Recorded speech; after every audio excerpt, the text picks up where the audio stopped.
יכול להיות דבר מאוד טוב וגם לפעמים דבר מאוד רע. כמו אני עם 6 אנשים במשפחה כולל אני, זה מאוד בעד, קשה.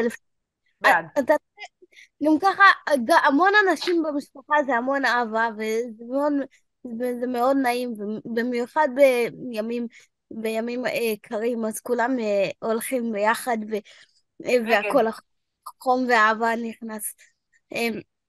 אבל גם במשפחה אתה צריך למצוא בדיוק את המקום המצוין שלך, לקבל את כל המתנות ואת שאמא שלך תקנה לך את הכל, נגד. ולפעמים זה לוקח המון, אבל גם זה קשה למצוא את המקום הזה.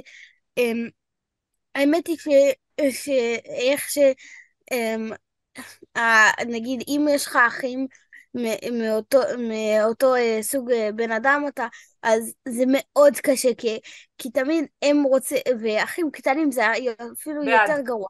בעד, כי הם בעד. אוהבים, יש להם המון אהבה, ולפעמים אתה יכול לשחק איתכם באותם משחקים. זאת אומרת אם יש רק בן אחד נגד. והמון המון בנות, זה מאוד מעצבן, כי לפעמים מתי שאתה בן 3 הם יכולים להשתמש בעד. כל המייק אובר, וזה לפעמים גם כיף מאוד.